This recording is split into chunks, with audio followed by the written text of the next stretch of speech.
ಮೊದಲಿಗೆ ಈ financial literacy ಬಗ್ಗೆ ನಾವು ತಿಳ್ಕೊಳ್ಳೋಣ. ನಮ್ಮ ಸೇವಿಂಗ್ಸ್ ಹೆಂಗಿರ್ಬೇಕು, ಮತ್ತೆ ನಮ್ಮ ಒಂದು ಪ್ಲಾನಿಂಗ್ ಹೇಗಿರ್ಬೇಕು. ಸದಾ ಕಿರಿಕಿರಿ ಮನಸ್ಥಿತಿನಲ್ಲಿರುವಂತದ್ದು, ಜಗಳಗಳಾಡೋದು, ಅಲ್ಲಿ ಬ್ರೇಕಪ್ಗಳಾಗ್ಬೋದು ಅಥವಾ ಒಂದು ಡಿವೋರ್ಸು ಆಗ್ಬೋದು. ಇದ್ರ ಜೊತೆಗೆ ಎಕ್ಸ್ಟ್ರಾ ಮೆರಿಟಲ್ ಅಫೇರ್ ಆಗೋ ಒಂದು ಚಾನ್ಸಸ್ ಇರುತ್ತೆ.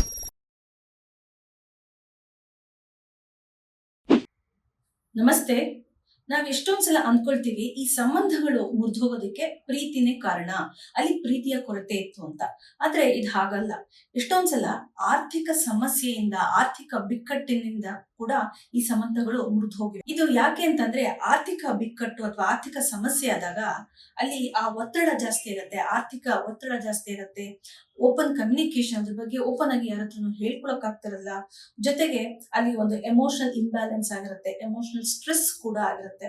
ಸೊ ಈ ಒಂದು ಕಾರಣಕ್ಕೆ ಫಿನಾನ್ಷಿಯಲ್ ಪ್ರಾಬ್ಲಮ್ ಕೂಡ ಈ ಸಂಬಂಧಗಳು ಮುರಿದು ಹೋಗೋದಕ್ಕೆ ಅತಿ ಮುಖ್ಯವಾದ ಒಂದು ಕಾರಣ ಆಗಿದೆ. ಹಾಗಾದ್ರೆ ಇದಕ್ಕೆ ನಾವ್ ಏನ್ ಮಾಡಬಹುದು ಅಂತಂದ್ರೆ, ಈ ಫಿನಾನ್ಷಿಯಲ್ ಲಿಟ್ರಸಿ ಅಂತಂದ್ರೆ ಹಣಕಾಸಿನ ಸಾಕ್ಷರತೆ, ಇದ್ರ ಬಗ್ಗೆ ನಾವು ತಿಳ್ಕೋಬೇಕು. ಈ ಹಣಕಾಸಿನ ಬಗ್ಗೆ ನಾವು ಅರಿವನ್ನ ಮೂಡಿಸ್ಕೋಬೇಕು. ಹಾಗಾದ್ರೆ ಈ ಒಂದು ಫಿನಾನ್ಷಿಯಲ್ ಲಿಟ್ರಸಿ ಅಂತಂದ್ರೆ ದುಡ್ಡನ್ನ ಹೇಗೆ ಮಾಡ್ಕೊಳ್ಳೋದು ಅನ್ನೋದ್ರ ಬಗ್ಗೆ ಅಷ್ಟೇನಾ ಅಂತ ನೀವು ಅಂದ್ಕೊಂಡಿದ್ರೆ ಖಂಡಿತವಾಗ್ಲೂ ಅಲ್ಲ.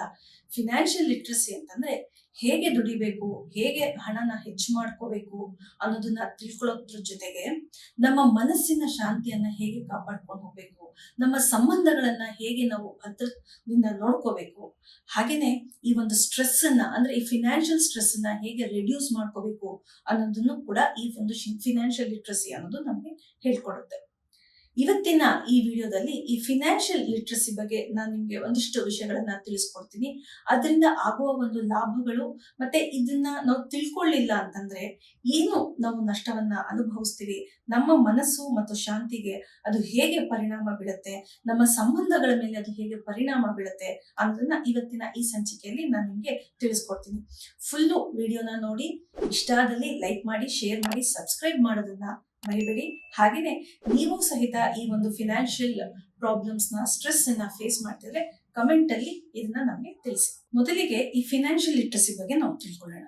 ಈ ಫಿನಾನ್ಷಿಯಲ್ ಲಿಟ್ರಸಿ ಅಂತಂದ್ರೆ ನಾವು ಹೇಗೆ ದುಡಿಬೇಕು, ಹೇಗೆ ನಮ್ಮ ಒಂದು ದುಡಿಮೆಯನ್ನು ಜಾಸ್ತಿ ಮಾಡ್ಕೋಬೇಕು ಅನ್ನೋದು ಅಷ್ಟೇ ಅಲ್ಲ. ಇದ್ರ ಜೊತೆಗೆ ನಮ್ಮ ಇನ್ಕಮ್ ಎಷ್ಟಿದೆ, ಆ ಇನ್ಕಮ್ ಪ್ರಕಾರ ಎಕ್ಸ್ಪೆನ್ಸ್ ಎಷ್ಟಿರ್ಬೇಕು, ನಮ್ಮ ಸೇವಿಂಗ್ಸ್ ಹೆಂಗಿರ್ಬೇಕು, ಮತ್ತೆ ನಮ್ಮ ಒಂದು ಪ್ಲಾನಿಂಗ್ ಹೇಗಿರ್ಬೇಕು, ಜೊತೆಗೆ ಫ್ಯೂಚರ್ ಎಮರ್ಜೆನ್ಸೀಸ್ಗೆ ನಾವು ಹೇಗೆ ಸೇವ್ ಮಾಡ್ಕೋಬೇಕು, ಜೊತೆಗೆ ಸಾಲದ ಬಗ್ಗೆನೂ ಒಂದು ಸಂಪೂರ್ಣ ಮಾಹಿತಿಯನ್ನ ಇದು ತಿಳಿಸ್ಕೊಡುತ್ತೆ.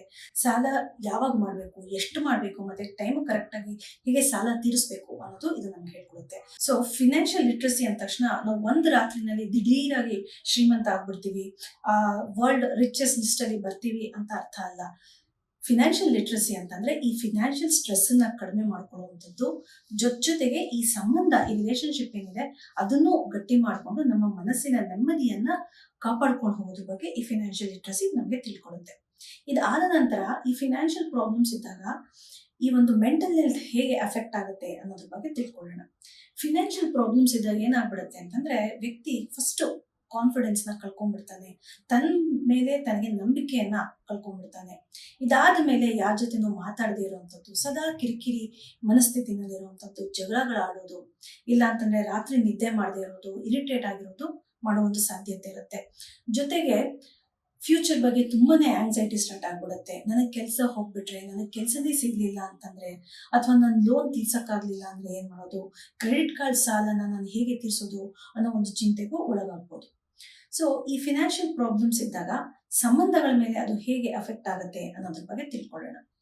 ಈ ಫಿನಾನ್ಷಿಯಲ್ ಪ್ರಾಬ್ಲಮ್ಸ್ ಇದ್ದಾಗ ಏನಾಗ್ಬಿಡುತ್ತೆ ಅಂದ್ರೆ ಸಾಕಷ್ಟು ಜಗಳಗಳಾಗುತ್ತೆ, ಆರ್ಗ್ಯುಮೆಂಟ್ಸ್ ಆಗುತ್ತೆ. ಇದರಿಂದ ಏನಾಗುತ್ತೆ, ಎಮೋಷನಲ್ ಡಿಸ್ಟೆನ್ಸಿಂಗ್ ಆಗ್ಬಿಡುತ್ತೆ.